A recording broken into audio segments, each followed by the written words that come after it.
오늘 또 그대의 최고의 날입니다. 임은미 선교사 묵상입니다. 2025년 7월 19일 토요일 최고의 날.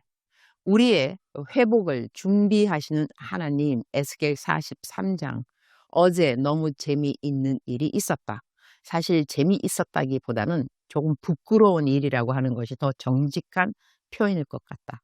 나는 미국에 와서는 차가 없기 때문에 누군가를 만나거나 어디를 가야 할 때는 우버를 불러야 한다. 어제 한국에서 나랑 친한 지인이 내게 카톡을 보내왔다. 자기 친척이 애틀란타에 있으니 만나서 전도를 해달라는 부탁이었다. 그분은 나의 묵상 식구도 아니고 아직 예수님도 믿지 않는 분이었다. 그런데 왜 나는 이런 부탁을 받으면 마음이 좀 불편하게 느껴질까? 나는 설교할 때마다 하나님은 한 사람을 소중히 여기신다. 꼭 강조한다. 생각해보면 하나님이 애틀란타에 있는 그 한 사람을 위해 나를 보내셨을 수도 있지 않을까? 또한 사실 이런 부탁을 받을 때마다 나는 속으로 이렇게 생각하곤 한다. 누군가가 내 남동생에게도 이런 방식으로 다가가 예수님을 전해준다면 얼마나 좋을까. 그래서 이런 부탁을 받으면 내 남동생을 위해 누군가가 그렇게 해주기를 바라는 마음 때문에 거절하지 못하기도 한다. 그럼에도 불구하고 이런 부탁을 받을 때마다 드는 생각은 이건 영적 싸움이구나 라는 것이다. 솔직히 말해 만나고 싶지 않은 마음이 먼저 드니까 말이다.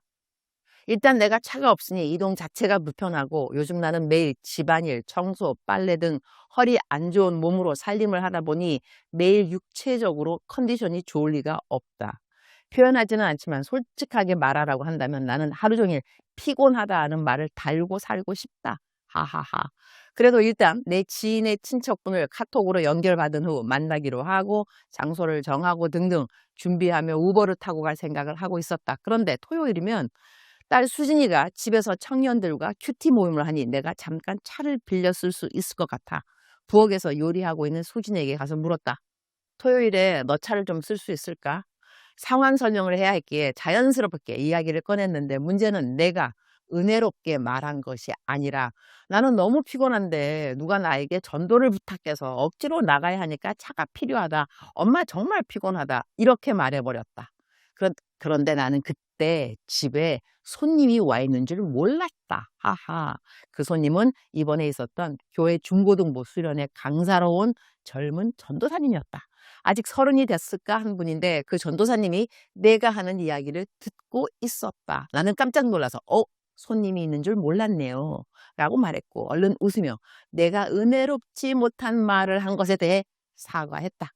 선교사라는 사람이 전도 부탁받아서 나간다고 그런 기회를 감사하게 여기지 않고 피곤하다고 투덜거리는 모습을 보였으니 그것을 들은 젊은 전도사님이 혹 시험에 들지는 않았을까 잠시 부끄러웠다. 그런데 그 전도사님은 나이는 어리지만 꽤 성숙한 분인 듯 나의 사과하는 말에 절대 괜찮습니다 라고 말해 주었다.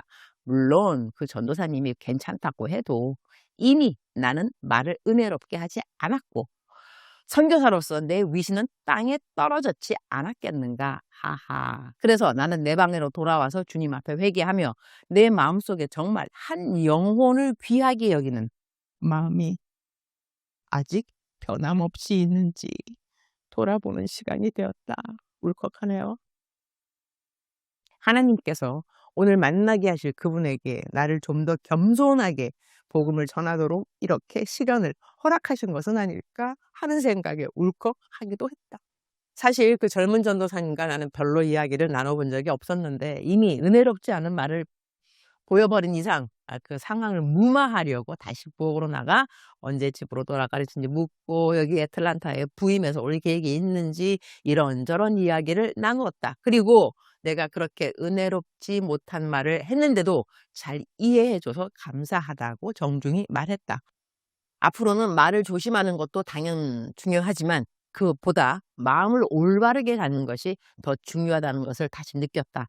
마음이 바르면 언제 어디서 무슨 말을 해도 은혜로운 말이 나올 것이고 마음이 바르지 않으면 아무 때나 내가 편하게 말하다가 내게 있는 감정 그대로 하나님이 기뻐하지 않으실 말을 하게 되는 것 같다. 어제는 말로 큰 실수를 하긴 했지만 그 실수 덕분에 내 마음에 정말 한 사람의 영혼을 향한 진지하고도 하나님이 기뻐하시는 마음이 있는지 다시 점검해 볼 수 있는 시간이 되어 감사했다. 계속해서 큰 집회를 다니고 부흥회, 세미나 등에서 설교하다 보니 어느 사이에 나도 모르게 한 사람을 향한 복음 전도에는 소홀한 마음이 생기진 않았나. 돌아보게 되는 귀한 기회였다고 하겠다. 내가 부끄럽긴 하지만 내가 완전한 사람은 아니니 그런 나의 부족함에 너무 초점을 두는 것도 하나님이 기뻐하시진 않을 것 같다. 이런 나를 아직도 품어주시는 주님이 새삼 더 감사하니까 말이다. 부끄러운 것은 부끄러운 것이고 다시 잘하면 되니까 말이다. 실수한 것을 무마하려고 너무 노력하는 것도 지혜는 아닌 것 같다. 그 역시 내가 초점이라는 이야기이니까 말이다. 잘못 보인 것 같으면 그런 대로 인정하고 받아들이고 다음에 조심하면 되는 것 같다. 오늘 만날 분에게 꼭 예수님을 잘 증거하고 그분이 예수님을 믿게 되기를 기도드린다. 그리고 그분을 나에게 부탁한 내 지인은 나에게 부탁하니 얼마나 더 간절하게 기도를 하고 있을까. 꼭 그 친척이 예수님을 영접할 수 있도록 하나님께서 내 사랑하는 지인의 기도를 들으시고 응답해 주실 것을 믿는다. 오늘은 에스겔 43장 묵상입니다. 전체 다 좀 서머리 하면서 묵상에 적용 들어가도록 하겠습니다.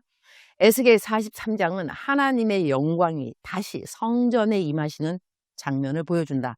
이전에 에스겔 10장에서 하나님의 영광이 예루살렘 성전을 떠났지만 이제 새 성전에 다시 돌아오시는 모습이 나타난다. 에스겔 43장은 하나님의 영광이 다시 회복된 성전 안에 거하시며 거룩한 예배가 회복될 것을 보여주는 장이다. 이 43장 말씀을 보면서 하나님께서 우리들의 회복에 얼마나 깊은 관심을 가지고 계시는지를 생각하게 되고 그 마음에 울컥함이 밀려온다. 나를 배반한 사람을 나는 다시 사랑할 수 있을까? 나에 대해 나쁜 말 하고 나를 모함하며 내 마음을 아프게 한 사람을 나는 다시 신뢰할 수 있을까? 그리고 그렇게 나를 대했던 사람이 올바르게 회복되도록 나는 마음 다해 축복하며 기도할 수 있을까? 솔직히 나는 그렇게 하는 것이 쉽지 않다고 생각합니다. 그래서 그런 나 자신을 돌아볼 때 오히려 하나님의 위대하심을 더 가까이 느끼게 된다. 하나님은 어떻게 그렇게 하실 수 있을까? 주님, 오늘 또 최고의 날입니다. 하나님은 정말 대단하신 분이 아닐 수 없습니다. 위대하신 분이 아닐 수 없습니다. 어떻게 그렇게 패역하고 하나님 외에 온갖 우상을 섬기며 하나님을 배반하고 불순종하며 하나님의 마음을 지긋지긋하게 아프게 했던 이스라엘 백성들을 끝까지 회복시키겠다고 말씀하시고 또 그 회복을 기다리고 계시는지 회복되기를 기다릴 뿐 아니라 회복될 그날을 미리 준비하고 계시는 하나님을 보며 나는 내가 어떠한 하나님의 백성이 되어야 하는지를 다시 돌아보게 되어서 감사합니다. 저는 신앙의 균형이 참 중요하다고 생각합니다. 말씀도 잘 읽어야 하고 기도도 해야 하며 전도와 선행 모두 중요하다고 생각하며 살아가지만 그 모든 균형이 무너질 때 나는 어떻게 살 수 있을까 생각하게 되는 오늘이라 감사합니다. 그럴 때조차 우리 모든 균형을 넘어서는 하나님의 은혜가 있음을 깨닫게 되어 감사드립니다. 은혜. 우리의 신앙의 모든 균형이 깨어진다 해도 모든 사람들이 우리를 실망한다 해도 그래도 하나님의 은혜는 우리와 함께 있다는 사실, 그 은혜는 항상 변치 않는 하나님의 사랑을 기준으로 한다는 사실, 이 은혜가 오늘도 헛되지 않아서 우리가 넘어져도 다시 일어설 수 있고 소망 없는 가운데서도 다시 소망을 가질 수 있으며 아무리 나 자신에게 실망해도 예수님의 십자가를 바라볼 수 있는 그 은혜가 우리 모두에게 있음을 감사합니다. 오늘은 주님께서 찾으시는 한 사람을 만나기로 한 날입니다. 하나님이 찾으시는 이 한 영혼을 주님 앞으로 올바르게 잘 인도하는 시간이 되도록 주님 도와주시기를 기도드립니다. 주님 사랑합니다. 주님 감사합니다. 오늘 또 우리 주님 저를 보시면서 하루 종일 기쁨을 넘어서 감동이 되시면 참 좋겠습니다. 외우면 좋은 말씀 누가복음 15장 7절 내가 너희에게 이르노니 이와 같이 죄인 한 사람이 회개하면 하늘에서는 회개할 것 없는 의인 99으로 말미암아 기뻐하는 것보다 더 하리라. 사랑하는 그대여, 사랑하는 그대여 출석 부르고 있습니다. 대답하셨나요? 하나님이 찾으시는 한 사람 그대입니까? 사랑하는 그대여. 오늘 하나님이 그대를 찾고 계십니다. 그대가 하나님을 안 믿는 사람이라고 한다면 구원으로 인도하기 위해서 하나님은 그대를 찾고 계시고, 혹시 그대가 오늘 방황하는 사람이라면 하나님께서 그 방황하는 길에서 돌아오라고 그대를 찾고 계시고, 오늘 그대가 위로가 필요하다면 하나님께서 오늘 그대를 찾으시면서 사랑하는 나의 딸, 사랑하는 나의 아들, 내가 너를 위로하기 원한다, 이렇게 그대를 부르시겠죠. 그 부르심의 모양과 크기, 이유 다 다르겠지만 중요한 것은 하나님께서 그대를 찾으신다는 것입니다. 더 가까운 자리로 하나님께서 그대를 찾으시는 그대의 음성이 그대의 마음에 들려오는 오늘 하루 되기를 축복합니다. 사랑하는 그대여, 사랑합니다. 사랑하는 그대여, 축복합니다. 오늘도 그대의 최고의 날입니다.